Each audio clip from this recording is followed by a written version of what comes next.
We're back with more of the rare breed. And I say we're back, but I just stopped the part one video probably 30 seconds ago. So I should pull this back out for looks, in case you want to look at the book instead of looking at me, right? So we're going to read off some more of these excerpts just so it's not I do it just so it's not all in one video, some hour-long video. And same thing, I don't know if I'll get through all these, but I'll just read through some more. And that'll be it. So if you didn't watch the first one, go click back on it, go find it. But we're taking a look at the rare breed written by Sonny Bono and Ashley Hansberger. And they looked at these 7 virtues you have in life. And I like to describe it as transformative. It's going to help you build on what you already do, those values ingrained in yourself that separate you from the pack. And it's also going to open your eyes to other virtues that maybe you haven't really looked into or tried to grow. And you combine all that together and you're going to be a force to be reckoned with, or as they would describe it, a rare breed.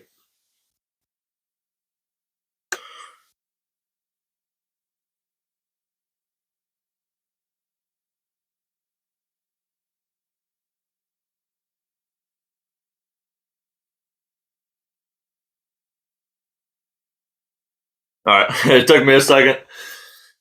Page 14. Just like that, forced repetition teaches an animal to accept off to a bad I knew that was a good intro. I felt like, man, that's a pretty good intro talk. But just hope I don't mess up reading. Messed up the first line. So we'll restart this first line, and then after that we're just gonna keep rolling through it. That's funny. That's what happens when you have self-doubt in your head. I know I thought about it, and I'm like, all right, don't mess up reading. Mess up the first line. Okay. No, gotta be serious. But that's the thing. I just roll through the takes. First take. So if you notice there's mistakes on things, who cares? Page 14. Just like that, forced repetition teaches an animal to accept completely unnatural conditions that would normally have it spinning and clawing for its life. Given enough time and pressure, humans become just as docile. We play nice. We don't question. We limit ourselves. We follow the rules that society determines are necessary for order and control. But that's not the kind of life any of us are meant to live. That's just like a psychology blip. So really important. But if you've heard any experiments they have, behaviors, how they're gained by people, whether they're good or bad, it's just another one. How animal conditions, they can be forced to do something that it's not innate to them. It's not something they really want to do naturally, right? But just like them, people can fall under the same trap. And I said I was going to read through them, but I'll still do talks because even if I don't get through all of them, I'm not gonna. I like to share points that I think about because if you read it, you're already gonna be reading it if you decide to read this book. But if I share my thoughts on it, those may be different than your thoughts. So there's really not a whole lot of gain for me reading it to you other than to get you thinking and to actually hear that point. But that's why I like to share my thoughts behind it because that's what's giving you new info. When you debate back and forth with people or share ideas, it's giving you new thoughts you haven't thought about. So with people conforming and building habits, Kanye is someone who some people really love him and some people think he's off his rockers. But he is bold and he shares his thoughts. And something that goes along with, becoming built off habits, just like you can force an animal to grow habits that aren't innate to them, right? Unnatural behaviors. There was a video I saw about Kanye West talking about people and how we're all a series of programs that were coded, like when you're young and someone tells you not to get on a table. I'm pretty sure that's the he gave some examples, but that's the point. Not to get on the table. And now you're learning, now I don't get on tables. And then you're at the restaurant and someone's maybe throwing a fit, yelling, and they teach that kid not to speak up or not to express themselves. And you can see how this can build across your whole life, right? To stick in a certain path that everyone's doing. And like I've said before, some of those things are for a reason. They're morally just. But how many of those things, that path you're on, aren't actually what you're supposed to be doing? Who's there to say that's how you live your life? Who's there to say I can't eat my steak with my hands?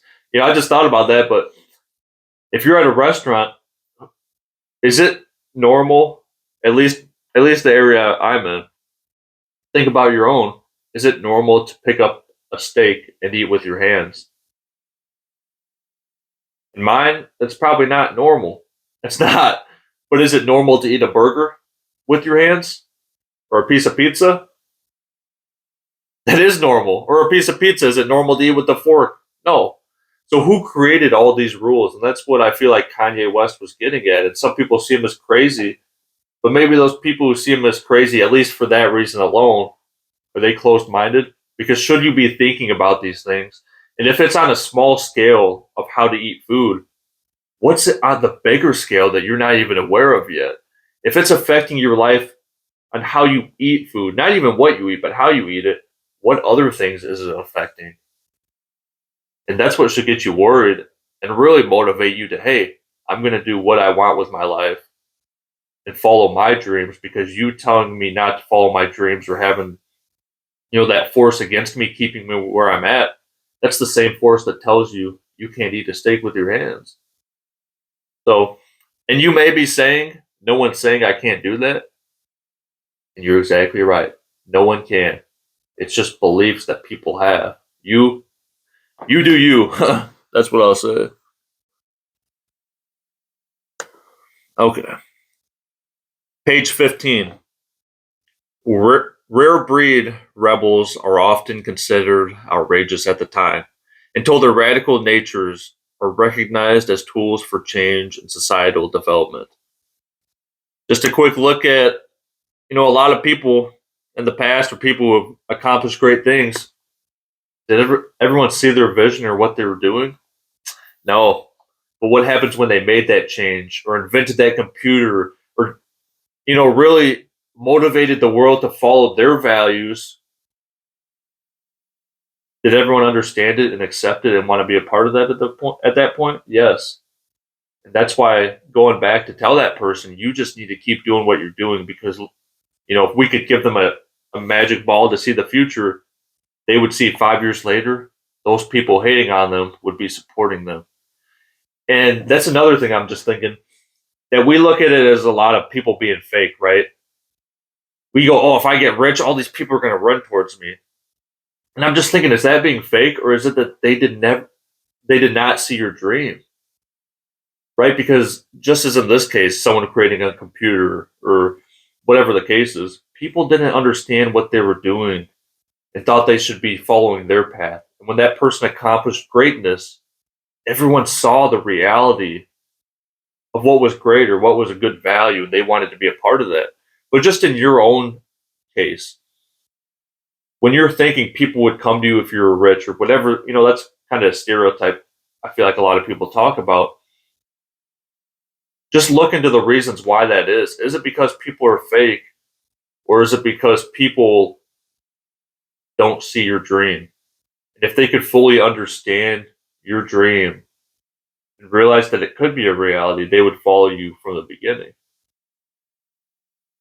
Just a thought. I'm not saying how to treat those people. I'm just saying it's something to think about why people act the way they do. But end of the day, people, whether they believe in you or not, you need to just push towards your own goals and dreams. Because if it comes to fruition, then they'll follow you, right? Page 16. Disobedience in the eyes of anyone who has read history is man's original virtue. It is through disobedience that progress has been made, through disobedience and rebellion. Spoken by Oscar Wilde. I was talking about being a rebel in the part one video of this, but in order to go against the conformist way, to not conform to values or beliefs or actions, you have to be, a certain aspect of disobedient because you're disobeying these rules that you think you need to follow, even if it's on a personal level, even if it's you picking up that steak and eating with your hands. So don't be afraid to do it. Don't be afraid to be different. You're taught, like Kanye would say, you're taught not to, speak out at the restaurant or get on the table. But who's in control of your life, right? You need to learn that there are certain rules that you can disobey. Obviously, there's morals and rules you need to follow for your own sake, for your own soul. But don't be afraid to disobey things that another person created. Because they got the same mind as you, right? Who's to say they have control over you?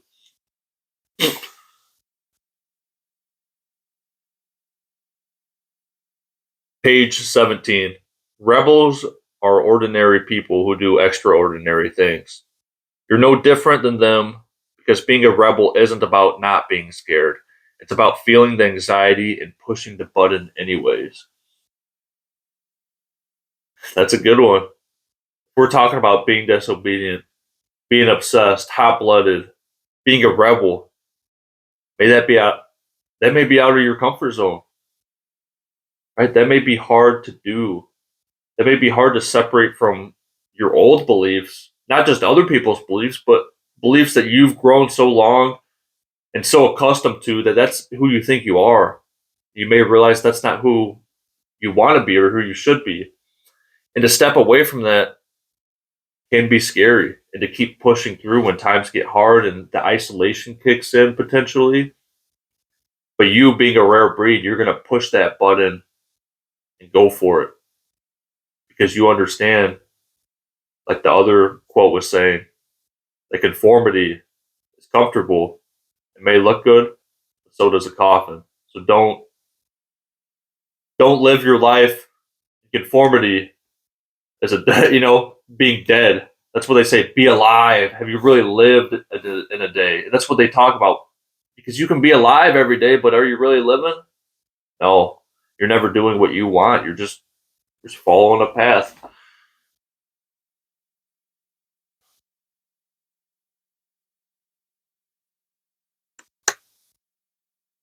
Page 29. Manners are a lubricant that allow people to rub together without friction.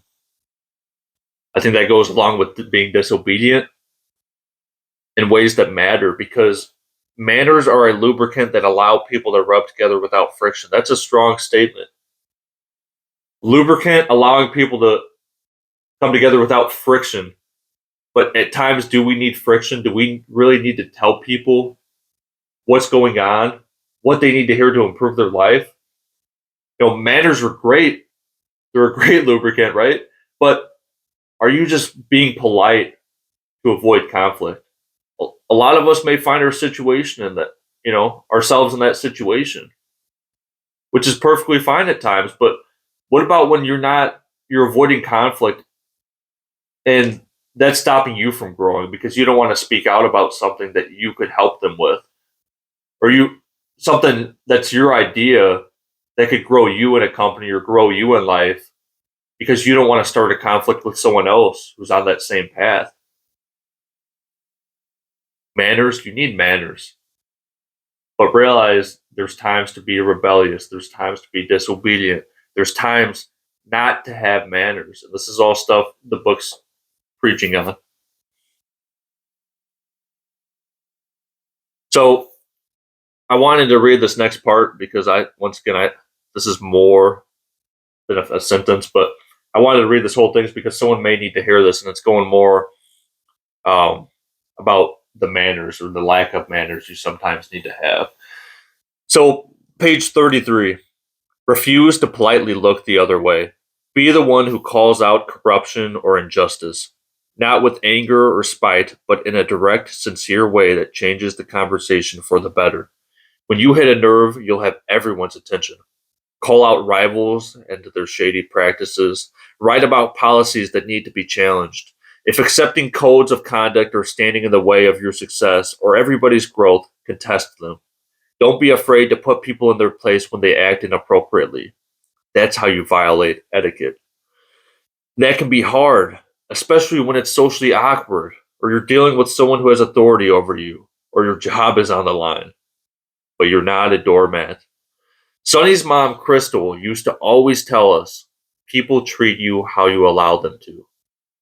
The next time you are in a position with a put down artist, or you're expected to bite your tongue and be proper as etiquette demands, remember that the most important person you should never violate is yourself. I really wanted to read that because that's what it takes to change the world. This book talks about a lot of hot topics. We talk about man's search for meaning, standing up against Nazis and you know this slavery and Harriet Tubman going back and forth across the border lines, taking slaves to salvation to freedom, and on a small, not on a small scale, but in your scale, if you have people saying bad things about someone else or talking agreeing with unethical beliefs, maybe agreeing with the slavery or doing agreeing with killing or whatever the case may be, and you don't stand up against that, you're conforming to whatever group you're in. It takes a lot to speak up for what you believe in, but that you should realize that that's the only choice. I like it when it says people treat you how you allow them to. That's pretty deep. And then it goes on to say, remember, the most important person you should never violate is yourself. Realize when they talk about selling your soul or selling yourself, if you're not standing up for what you believe in, whatever you believed in, you're selling that off. Deep down in your soul, you're not truly believing in that or accepting that, because when other people make fun of it or talk about it, you don't stand up for yourself. How harmful is that? You know how much it hurts someone else if you had a friend in school and someone comes up and bullies them and you don't stand up for them? You know how much that hurts them when they see their best friend not standing up for them? How do you think that affects you deep down in your soul when you believe something innately, right? And you don't stand up for yourself? That hurts. So this whole paragraph really takes a look at yourself, but also the other part, standing up for those causes we listed off, those atrocities, right? There's a quote, I forget what it's from. I was gonna look it up so I could say, but it was the quote is something along the lines, one man who tells the truth could end a tyranny. And I loved that quote because it's the truth. One man telling the truth could bring down a tyranny.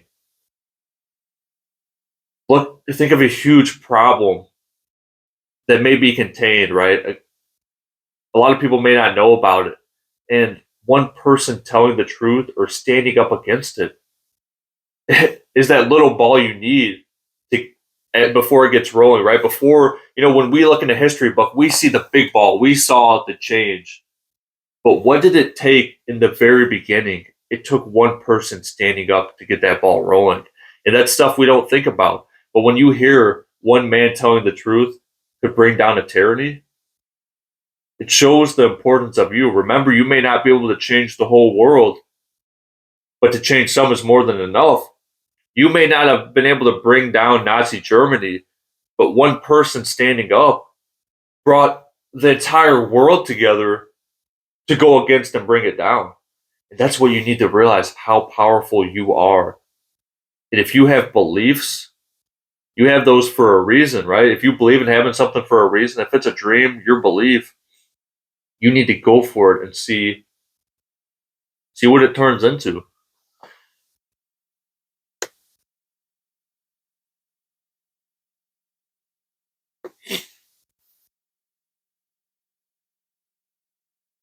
Page 35. Conventional wisdom is defined as ideas so rigorously accepted that they go unquestioned. Many examples of when conventional wisdom led us astray are etched in the history book because of how blatantly wrong they were. Common knowledge can be deceptive because it gives us an excuse to stop questioning and accept that things are what they are. But what if the old ideas of what you know to be true aren't true at all? This is just a analogy of conformity and how it may not be right. Conventional wisdom that's true, so-called true. Look at flat Earth, right? That's still a hot topic with some people. But let's not even bring it to the flat Earth. Let's bring it that you can't get from America to Asia, right? 'Cause before people were flat Earth, you couldn't get around the world. Some people still believe it's flat, but let's just go along the idea that let's do Europe to America. No one believed you could because you fall off the face of the earth. What happens when they did? It opened a whole new world to get us to where we are now. But the problem, what I'm trying to get at, and what that gets at, is that everyone believed that as conventional wisdom, that it was a fact, and they never questioned it. And that's the problem. How many things that you conform to are really a fact versus how much of it is just another person's opinion. Right? So if you have a dream, never have doubt because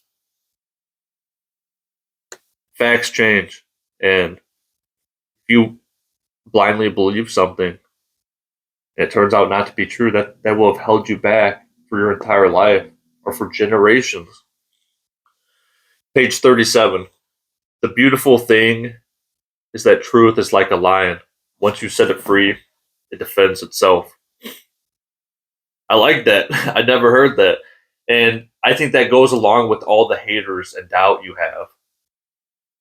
But the truth of it is, if they don't believe in what you're saying, they don't believe in your motive or your dream, they're going to hate on it. But once you accomplish it and you put that fact and that truth in front of their face, that defends itself. Just like a lion defends itself, the fact that you did that defends itself. If people are going to say you're poor and what you're doing isn't going to get you anywhere, and you get $1 million, $50,000, and you put that in their face, or you don't put it in their face, if you have that fact sitting there, you have to even say anything? No, it defends itself. If you create a computer and you're working on a smaller computer and they're saying, well, that's going to be a waste of money, no one's going to use it, and you put that small computer in everyone's home, does that defend itself? It does.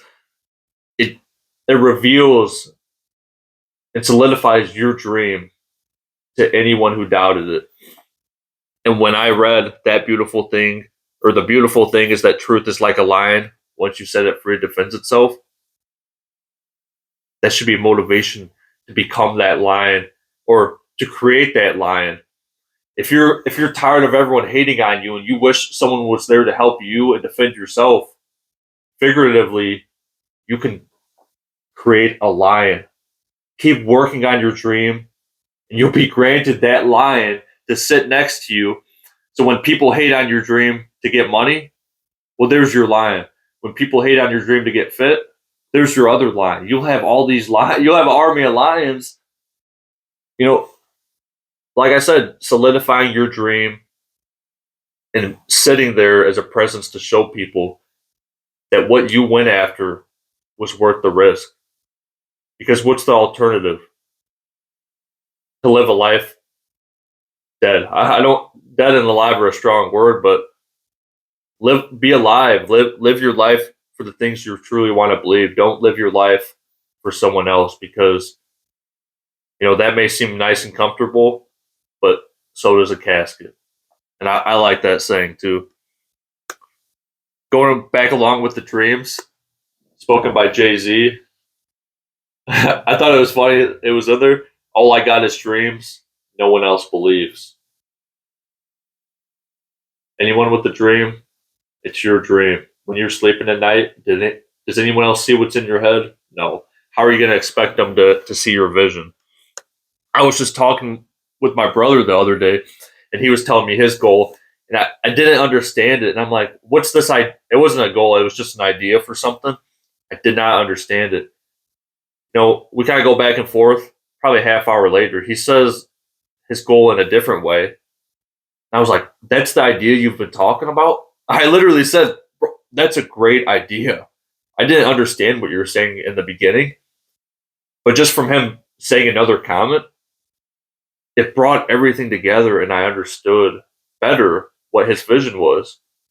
So if it's so unrelatable on that small of a scale, just based off what you said or what he said,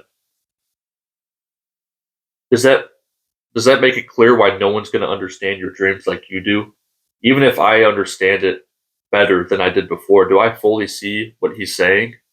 No. It's not that you're hating on him. You just may not see the vision or the dream, just like they may not see it for you. But when you create that line, you're granted that line from achieving it, it's put right in their face. It's like a movie. People may not see the vision when you're drawing pictures up or writing a script, but when you hit play, is that showing them everything they need to see and telling them everything they need to hear? Yes, it is.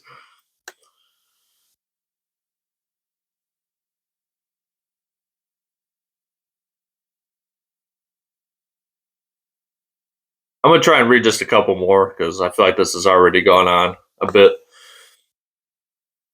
I like this part. It's page 83. In 1963, in the letter from Birmingham jail, Martin Luther King Jr. criticized the religious community for standing as a taillight behind other community agencies rather than a headlight leading men to higher levels of justice. We recognized that the world needs more of us to be headlights that illuminate the way forward. Headlights expose things hidden by darkness so that we can move in a direction that is good, right, and true. I like that because you may not see yourself as a bad person. You may see yourself as a light in the dark. I've never heard, there's a lot of things I've never heard, but are you a headlight or are you a taillight? How many of us are taillights? But are you helping propel people forward or helping yourself grow? You may have that light on, but it's like when your parents were telling you to turn the light off in the console in the middle of the car. Is that helping anyone get forward? No. Is the tail light helping you get forward? No. How many of us are turning our lights on and being a headlight? I like that analogy. Be a headlight, not a tail light. Because you may lie to yourself that you have a light on, but if it's a tail light, well, that means you're braking. Well, I like that too. So if the tail light's on, you're braking. Page 87. In his poem, Adria del Sarto, Robert Browning wrote, "Ah, but a man's reach should exceed his grasp, or what's a heaven for?" In other words, we should aspire to what appears illogical and unachievable. We should have the overconfidence to dream and chase the absurd. I like that too. Ah, but a man's reach should exceed his grasp, or what's a heaven for? Go for what's, I always say, set your goal as high as you possibly can. If your goal is to lose 100 pounds, I say set a goal to lose 400. If your goal is to get all A, B's, and C's, set a goal to get 100%. Because I understand if you're going for the highest goal you can, what happens if you miss that? If you're aiming for all hundreds, maybe you're getting 95s, 90s. Why would you ever want to set your goals low? Why wouldn't you want to believe the best could happen for you? And then just understand if it doesn't happen exactly how you thought it would, perfectly fine because look at how far you got. Goals are a guideline. They're keeping you on a path. So set it as high as you possibly can because whether you get there or not, it's about the journey, man. Page 90. Get uncomfortable. In a short video, Rabbi Abraham Twersky explains how lobsters grow, relating that growth to personal development. In order to get bigger, a lobster must throw off its confining protective shell numerous times during its life and produce a larger one. The stimulus for a lobster to be able to grow is that it feels uncomfortable. Comfortable people don't grow and therefore build boring companies and brands. Comfortable people may build not boring companies and brands, but it just get a point across. Look at the lobster. Imagine if you never got rid of that shell. It would be comfortable, right? Just like that coffin example again, it'd be comfortable, but you would never grow. And what if the lobster never knew that and it never took that risk? It would never know the possibilities or how far or how big it could get, right? So that's the point. Life's full of unknowns, but why wouldn't you want to believe something good could happen to you and try and get there? If you're not thinking like that, you need to reflect on why you're thinking the opposite, because the opposite is that you believe something bad's going to happen to you, and you believe that where you're at right now, you would rather stay at than try and become a better person. Page 95, we must be willing to get rid of the life we've planned so as to have the life that is waiting for us. Spoken by Joseph Campbell. I've kind of hit on this. I think that shows an idea I've already shared. And that idea is that just because you're working towards this goal doesn't mean that's where you're going to end up, right? You may have achieved all these things while you're on your path there, but then you may start working towards something else or a new business idea, and that's perfectly fine. And on a smaller scale, look at where you're at right now. All the things, the values you have, you may think that they're right. And this may open your eyes to, has this been my dreams and my goals I'm working towards, or is this what I've been led to believe I should be doing? So when it says you must be willing to give up the life you've planned so as to have the life that's waiting for you, that should speak volumes, because if you're not really where you want to be, well, you're never going to get there unless you give up what you have right now. That may be hard for you to do if you feel like you've been down this path for so long. But like I said, to help you get over that, remember, you wouldn't be the person you are if you didn't do everything you did in the past. So if you're feeling down about yourself, that, well, the last 10 years I've been doing this and I shouldn't have, well, realize you wouldn't be here at this moment right now if all those things didn't happen. So you shouldn't want it any other way. All the things you've learned in the past happened because of the choices you made. Now take that, hop on the path that you want to be on to get to your future.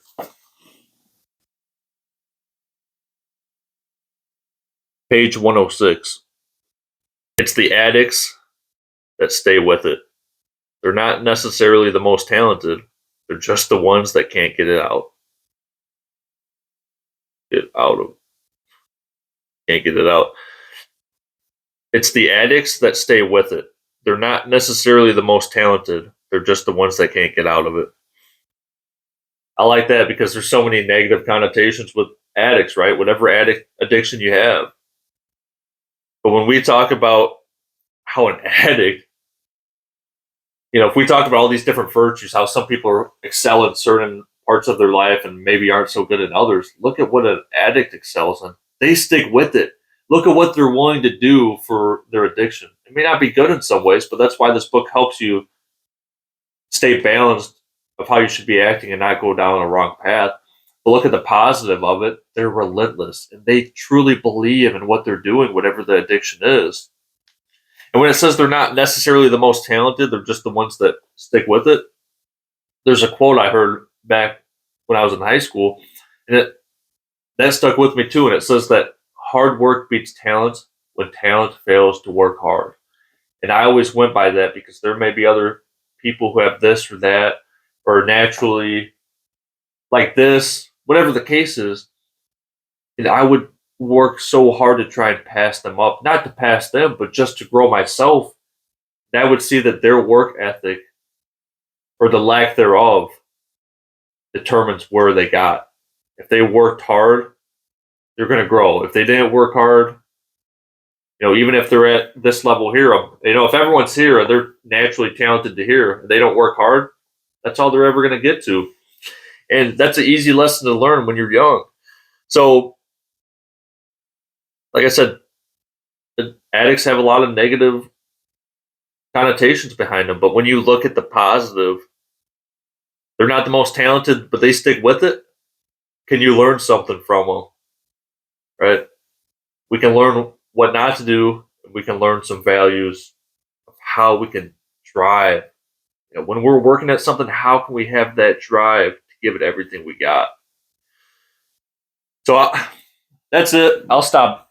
I'm gonna stop there. I just really, well, I shouldn't say I really. I hope this helps people. If you decide to read this book, I'll say it one more time. It's transformative. I I really believe that, and it's all about following your dreams, following what you really want to do in life. It's something that maybe someone needs to hear this. Maybe everyone who watches, however few that is or many, maybe everyone already follows their dreams. That's amazing. But I see there's a lot of people who don't, and it shouldn't be something we have to convince ourselves of. But even me, I'm not saying even me like I do everything right. I mess up on a lot of stuff. But even I find myself in situations where I'm getting off track from what I want to do. It's it's not, it's without a thought that happens. So it should make you question the things around you and how they're affecting you. That's why people say things like music. Watch out the types of music you listen to or the people you're around, because it all has a unconscious effect on you. So the fact that we have to talk about following our dreams, what would you what would a kid say to that? If you said, "Hey, when you're older, we have to make sure we keep following our dreams." It just seems made up. Like you should already be doing what you want to do. You should already be following your dreams and trying to live that fairy tale, because as a kid, that's all you're doing. So what's happened from then to now that you're conforming to a life that you may not want? And maybe you are where you want to be, but this is for people who maybe you're not where you thought you wanted to be. Maybe at one point you did, but now you're realizing deep down, I would rather be doing A, B, or C. And once you realize that, go to war with it and try and get those lions, and try not to be so persuaded by everyone else around you, because look where that's got you. People who don't like to follow my advice, I love advice from people and I try and share it with others. People who don't want to follow it, I love to tell them, look where what you've been doing has got you. If you, let's say, weight loss, if you've been trying to lose weight the last 7 years, look where your way's got you. How about you try a new way, right? So if if you've been in the same spot the last 10 years and now you're thinking about other things you want to do, don't fall back in that spot because everyone else around you has kept you there. It's not that it's a bad, it's not like you should be angry at them. It's just that your dream you put back in the cage. Only you know your dream. That's why I want to. That's what I want you to fully understand. Those around you may not even know you have a dream, or they may not ask you about it. But only you know your dream. So when you're trying to find a path, it's going to be your own path. I'm not saying forget about everyone else. I'm just saying if you conform to their path, you're going to be back in the same spot. That's not what you want. So, not to beat a dead horse on that, but yeah, Rare Breed by Sonny Bono and Ashley Hansberger. Hopefully, I pronounced their names right, but they are a rare breed just for writing this book, and I've thoroughly enjoyed it. So, hope maybe you took some stuff away from it. If not, thanks for listening, and until the next book review, read your own book.